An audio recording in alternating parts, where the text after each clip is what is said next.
আসসালামু আলাইকুম। বাংলা ব্যাকরণ প্রথম লেকচারে আপনাদের সবাইকে স্বাগতম। আজ আমরা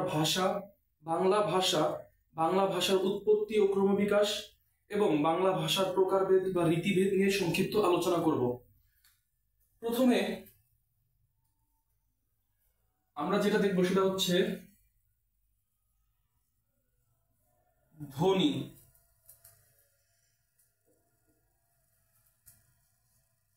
এক বা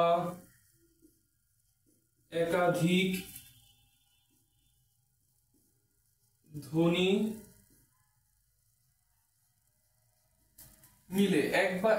ধ্বনি মিলে হয়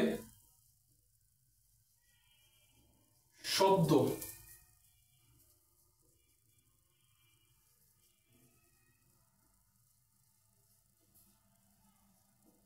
শব্দগুচ্ছ থেকে হয় বাক্য। এক বা একাধিক ধ্বনি মিলে হয় শব্দ, শব্দগুচ্ছ থেকে হয় বাক্য। বাক্য দিয়ে মানুষ মনের ভাব আদান প্রদান করে। এক বা একাধিক ধ্বনি মিলে হয় শব্দ, শব্দগুচ্ছ থেকে হয় বাক্য, এবং বাক্য দিয়ে মানুষ মনের ভাব আদান প্রদান করে। এই মনের ভাব আদান প্রদান করা এইটাই তো ভাষা, এইটাই তো ভাষা। তাহলে এই ধ্বনি থেকেই তো শব্দ, শব্দ থেকে বাক্য, বাক্য থেকে ভাষা। তাহলে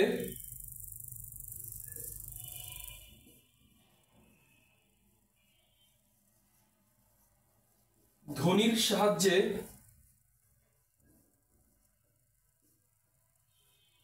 সৃষ্টি হয় ভাষা। ধ্বনির সাহায্যে সৃষ্টি হয় ভাষা। তাহলে এই ধ্বনিকে বলা হয় ভাষার মূল উপাদান। এই ধ্বনিকে বলা হয় ভাষার মূল উপাদান। তাহলে ভাষার সংজ্ঞাটা যদি আমরা একটু দেখি,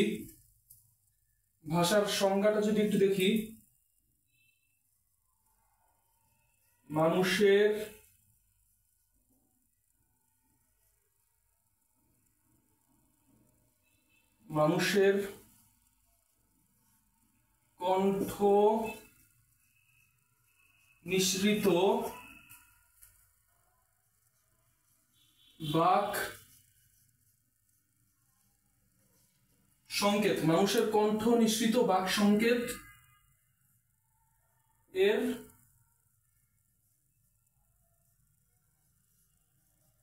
সংগঠন। ভাষা হলো মানুষের কণ্ঠ নিঃসৃত বাক সংকেতের সংগঠন। এখন ভাষা তো মানুষের কণ্ঠ নিঃসৃত বাক সংকেতের সংগঠন, অর্থাৎ মানুষ কথা বলে এটার মাধ্যমে। এখন প্রশ্ন করা যায় যে ভাই, যারা কথা বলতে পারে না, যারা কানে শোনে না, তাদের ভাষাটা আসলে কি? বা আমরা যে লেখি, এগুলো তো আমরা দেখি, যারা চোখে দেখে না, তাদের ভাষাটা আসলে কি? তো এই ক্ষেত্রে দুইটা পদ্ধতি আছে। একটা হচ্ছে ব্রেইল পদ্ধতি, আরেকটা হচ্ছে ইশারা ভাষা। ব্রেইল পদ্ধতি হচ্ছে দৃষ্টি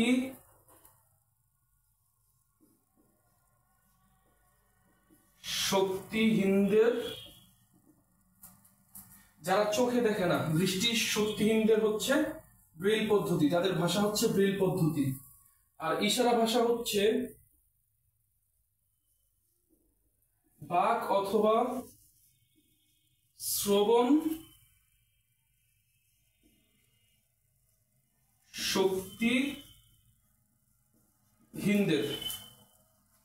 ব্রেইল পদ্ধতি হচ্ছে দৃষ্টি শক্তিহীনদের, ইশারা ভাষা হচ্ছে বাক কিংবা শ্রবণ শক্তিহীনদের। এই দুইটা ভাষা হইলেও এগুলা ভাষার মূল রূপ না। ভাষার মূল রূপ হচ্ছে আমরা যেটা মুখে বলি, সেটাই হচ্ছে ভাষার মূল রূপ।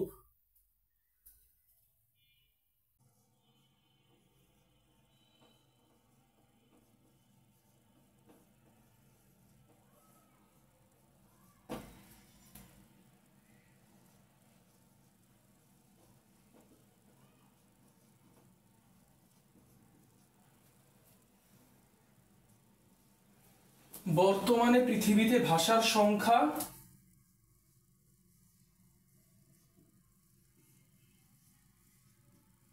3,500-এর বেশি। বর্তমানে পৃথিবীতে ভাষার সংখ্যা 3,500-এর বেশি। এই 3,500-এর মধ্যে বাংলা একটা ভাষা।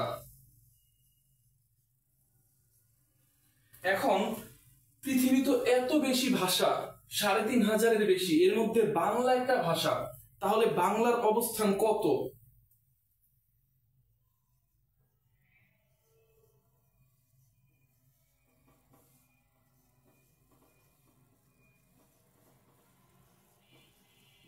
সংখ্যার মাতৃভাষী জনসংখ্যার দিক থেকে বাংলার অবস্থান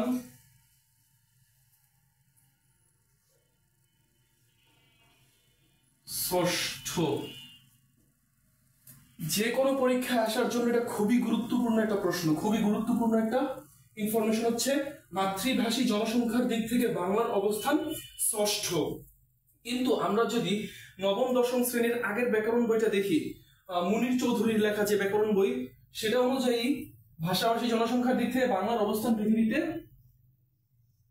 চতুর্থ। এটা হচ্ছে আগের ব্যাকরণ বই অনুযায়ী, কিন্তু নতুন বই অনুযায়ী এটা হচ্ছে ষষ্ঠ।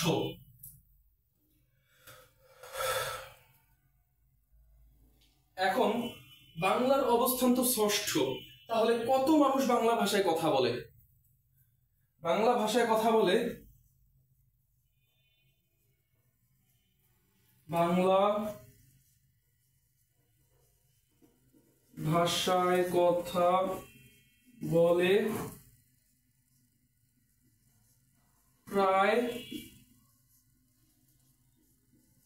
30 কোটি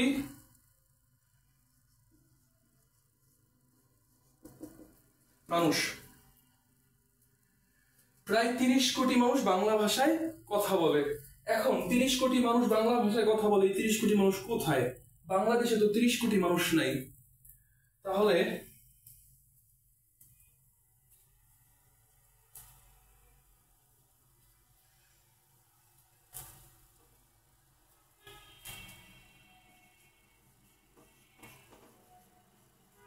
বাংলাদেশ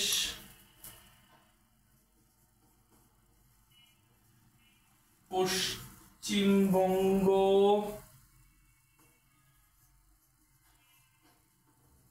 ত্রিপুরা বিহার আসাম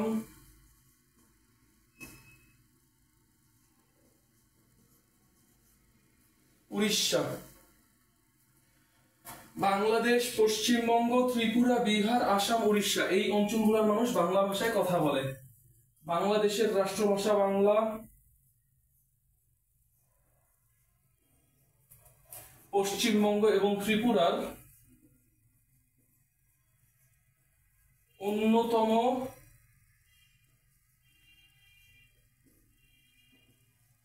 দাপ্তরিক ভাষা বাংলা। বাংলাদেশের রাষ্ট্রভাষা বাংলা, পশ্চিমবঙ্গ এবং ত্রিপুরার অন্যতম দাপ্তরিক ভাষা বাংলা। এখন আমরা দেখব বাংলা ভাষার উৎপত্তি। হাজার হাজার বছর আগে এরকম বাংলা, ইংলিশ, হিন্দি এরকম ভাষা তো পৃথিবীতে ছিল না। তখন বিভিন্ন ভাষা গোষ্ঠী ছিল, যেমন ইন্দো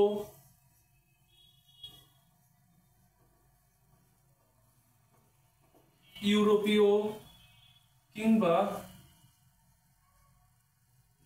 চীনা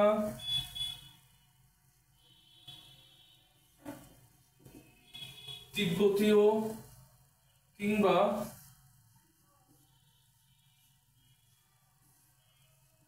আফ্রিকীয়, এইরকম বিভিন্ন ভাষা গোষ্ঠী তখন ছিল। এই পৃথিবীর সবচেয়ে বড় ভাষা গোষ্ঠী যেটা, সেটার নাম হচ্ছে ইন্দো ইউরোপীয়। এই ইন্দো ইউরোপীয় ভাষা গোষ্ঠী বা ভাষা বংশ হচ্ছে পৃথিবীর সবচেয়ে বড় ভাষা গোষ্ঠী বা সবচেয়ে বড় ভাষা অংশ, এবং আমাদের বাংলা ভাষা এই ইন্দো ইউরোপীয় ভাষা গোষ্ঠীর অংশ। বাংলা ভাষা হচ্ছে ইন্দো ইউরোপীয় ভাষা গোষ্ঠীর অংশ। এখন এই ইন্দো ইউরোপীয় ভাষা গোষ্ঠী থেকে কিভাবে ধাপে ধাপে বাংলা ভাষা এসেছে, চলুন সেটা দেখি।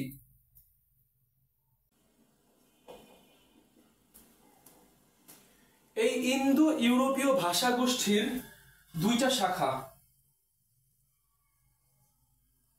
শতম এবং কেন্তন। শতম এবং কেন্তন ইন্দো ইউরোপীয় ভাষা গোষ্ঠীর দুইটা শাখা। এখন এই শতম শাখাটা তো অল্প ছোট একটা অঞ্চল জুড়ে ছিল না, এটা তো ব্যাপক একটা বড় অঞ্চল জুড়ে ছিল। তো যে সকল অঞ্চল জুড়ে ছিল আরবীয়,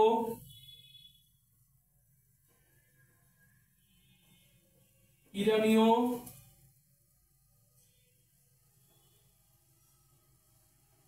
ভারতীয়, তো আমাদেরটা হচ্ছে ভারতীয় অঞ্চলের।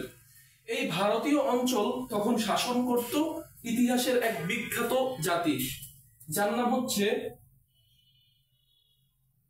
আর্য জাতি। এই আর্যরা তখন ভারতীয় অঞ্চল শাসন করত, এবং এই আর্যদের ভাষার নাম হচ্ছে ভারতীয় আর্য। এই ভারতীয় আর্য হচ্ছে আর্যদের ভাষার নাম। এইটার আবার দুইটা রূপ ছিল, একটা হচ্ছে লিখিত রূপ, আরেকটা হচ্ছে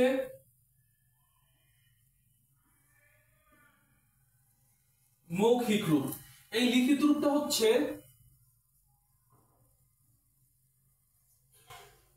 সংস্কৃত, এবং এই মৌখিক রূপটা হচ্ছে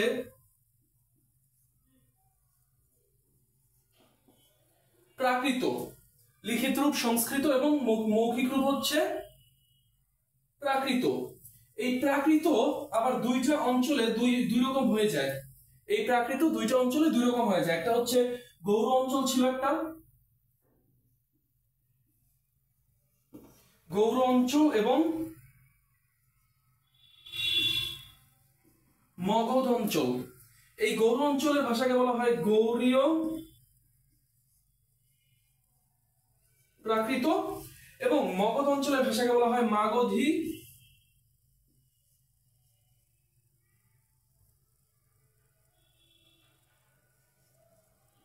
প্রাকৃত। গৌড়ীয় প্রাকৃত এবং মাগধী প্রাকৃত। এখন এতক্ষণ তো আমরা দেখলাম যে ইন্দো ইউরোপীয় থেকে শতম এবং কেন্তম শাখা, এর মধ্যে শতম শাখা থেকে আরবীয়, ইরানীয়, ভারতীয় অঞ্চল থেকে ভারতীয় আর্য, এ থেকে সংস্কৃত, প্রাকৃত, প্রাকৃত থেকে গৌড়ীয় প্রাকৃত, মাগধী প্রাকৃত। কিন্তু এই গৌড়ীয় প্রাকৃত এবং মাগধী প্রাকৃত কোনটা থেকে আসলে বাংলা ভাষা আসছে, এইটা নিয়ে আমাদের মধ্যে একটা ঝামেলা সৃষ্টি হয়। এই ঝামেলাটা আমরা সৃষ্টি করি নাই, এই ঝামেলাটা সৃষ্টি করছেন ডক্টর মোহাম্মদ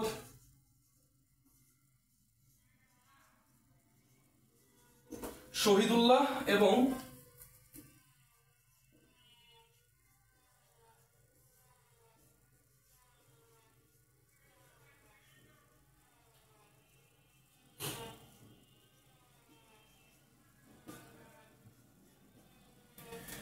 বাংলা ভাষার দুই পণ্ডিত, দুই অগ্রদূত, ডক্টর মোহাম্মদ শহীদুল্লাহ এবং ডক্টর সুনীতি কুমার চট্টোপাধ্যায়। ডক্টর মোহাম্মদ শহীদুল্লাহর মতে গৌড়ীয় প্রাকৃত থেকে বাংলা ভাষা আসছে, আর ডক্টর সুনীতি কুমার চট্টোপাধ্যায়ের মতে মাগধী প্রাকৃত থেকে বাংলা ভাষা আসছে। তো গৌড়ীয় প্রাকৃত হোক আর মাগধী প্রাকৃতই হোক, যেটা থেকেই হোক, এটা একসময় বিকৃত হয়ে যায়। বিকৃত হয়ে সেটার নাম হয় অপভ্রংশ। সেটার নাম হয় অপভ্রংশ।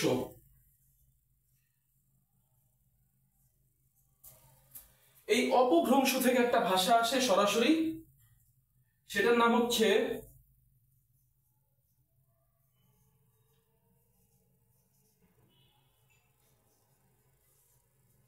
বঙ্গ কামরূপী। গৌড়ীয় প্রাকৃত হোক কিংবা মাগধী প্রাকৃত হোক, এই দুইটা বিকৃত হয়ে হয় অপভ্রংশ। আর এই অপভ্রংশ থেকে সরাসরি একটা ভাষা আসে, সেটার নাম হচ্ছে বঙ্গ কামরূপী। আর এই বঙ্গ কামরূপী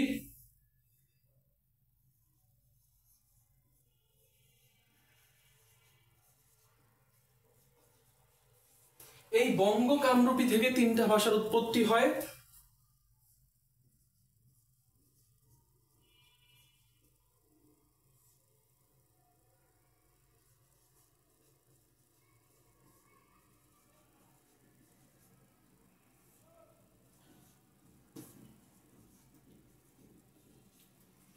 বাংলা, অসমিয়া, ওড়িয়া।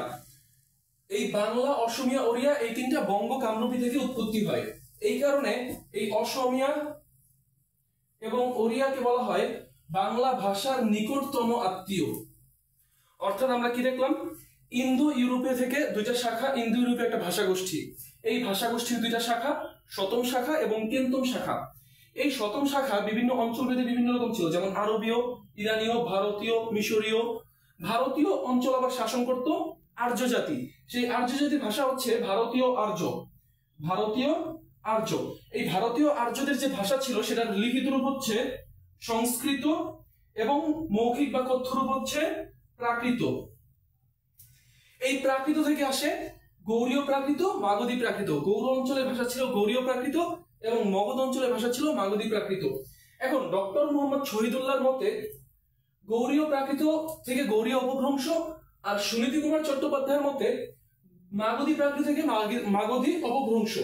এবং এই অপভ্রংশ থেকে একটা ভাষা আসে, সেটা হচ্ছে বঙ্গ কামরূপী। আর এই বঙ্গ কামরূপী থেকে আসে বাংলা, অসমিয়া, ওড়িয়া।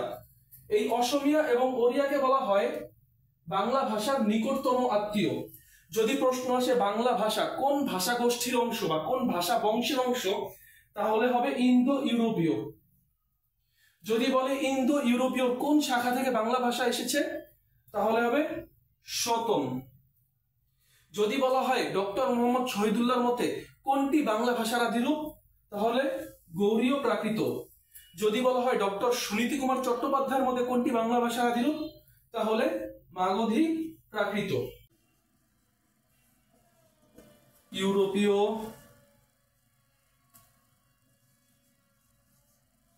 শতম,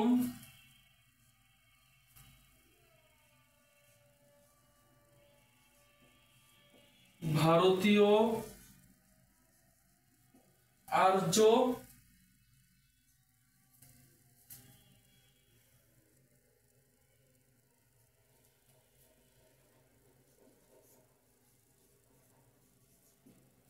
প্রাকৃত,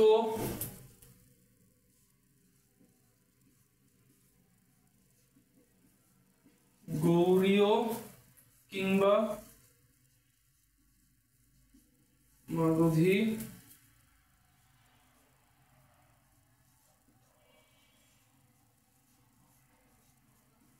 অপভ্রংশ,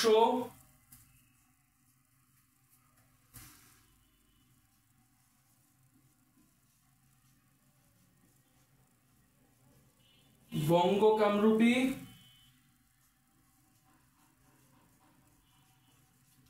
বাংলা। অর্থাৎ ইন্দো ইউরোপীয় থেকে শতম, শতম থেকে ভারতীয় আর্য, ভারতীয় আর্য থেকে প্রাকৃত, গৌড়ীয় অথবা মাগধী প্রাকৃত, সেখান থেকে অপভ্রংশ, বঙ্গ কামরূপী, বাংলা। এই হচ্ছে বাংলা ভাষার উৎপত্তি।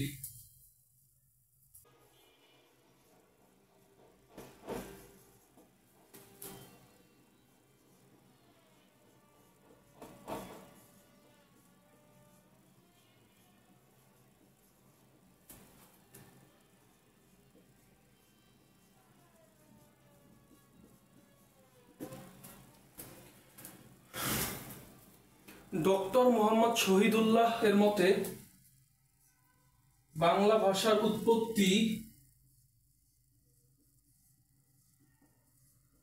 গৌড়ীয়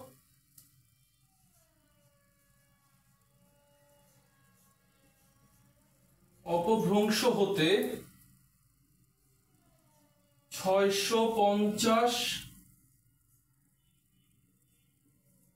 খ্রিস্টাব্দে বা সপ্তম শতাব্দীতে। এবং ডক্টর সুনীতি কুমার চট্টোপাধ্যায়ের মতে বাংলা ভাষার উৎপত্তি ডক্টর সুনীতি কুমার চট্টোপাধ্যায়ের মতে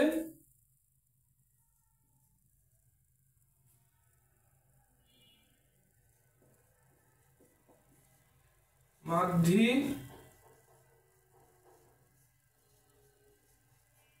অপভ্রংশ হতে 950 খ্রিস্টাব্দে বা দশম শতাব্দীতে। ডক্টর মোহাম্মদ শহীদুল্লাহর মতে গৌড়ী অপভ্রংশ থেকে 650 খ্রিস্টাব্দে বা সপ্তম শতাব্দীতে বাংলা ভাষার উৎপত্তি। এবং ডক্টর সুনীতি কুমার চট্টোপাধ্যায়ের মতে মাগধী অপভ্রংশ হতে 950 খ্রিস্টাব্দে বা দশম শতাব্দীতে বাংলা ভাষার উৎপত্তি। সে যাই হোক, বাংলা ভাষার বয়স আনুমানিক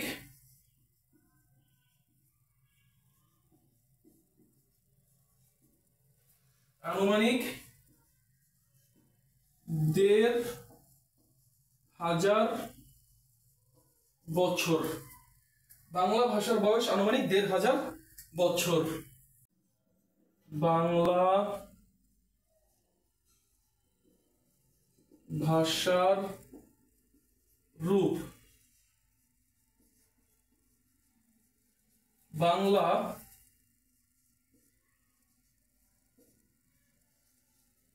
লৈখিক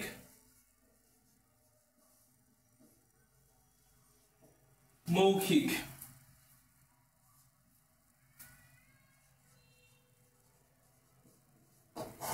সাধু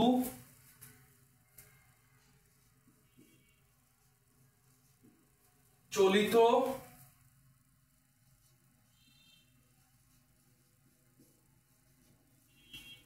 আঞ্চলিক।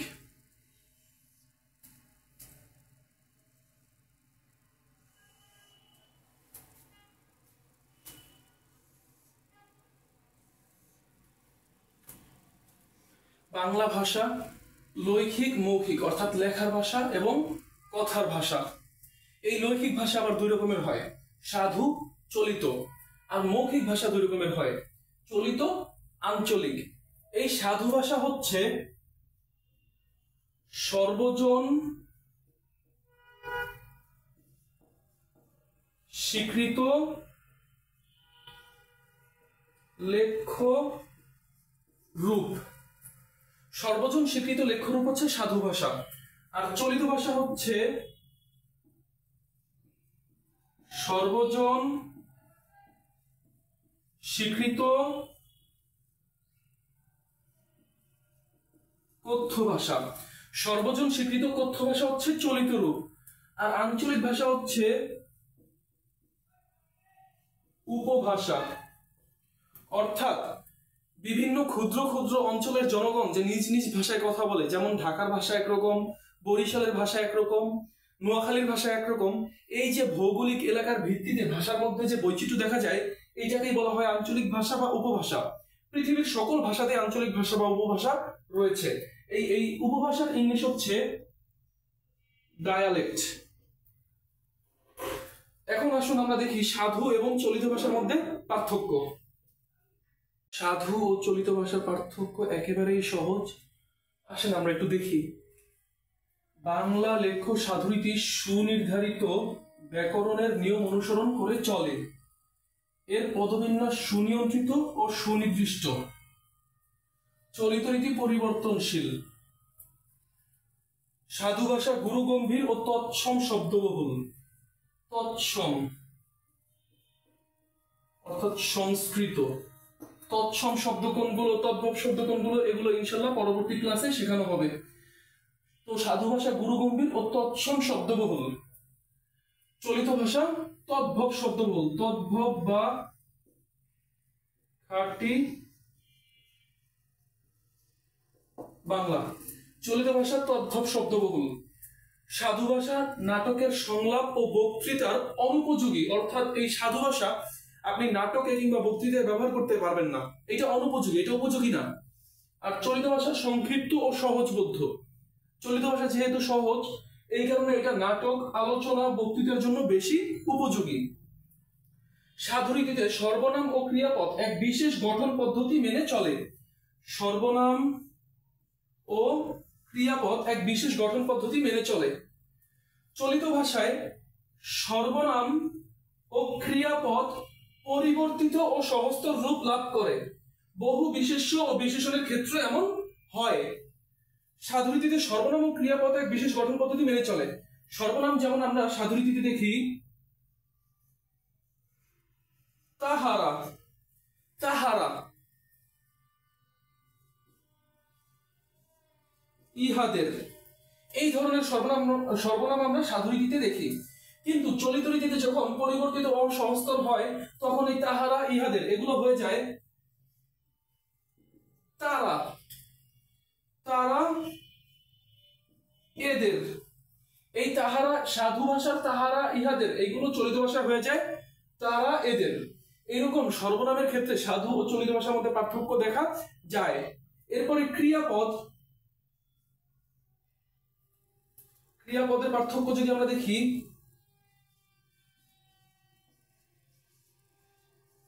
করিয়াছে, সাধু ভাষায় করিয়াছে, চলিত ভাষায় করেছে। অর্থাৎ সাধু ভাষায় এই যে সর্বনাম ও ক্রিয়াপদ একটু বিশেষ গঠন পদ্ধতি মেনে চলে, এইটা পরিবর্তিত ও সংস্কৃত রূপ লাভ করে চলিত ভাষায়। আজকের আলোচনা এইটুকুই। ধন্যবাদ। আসসালামু আলাইকুম।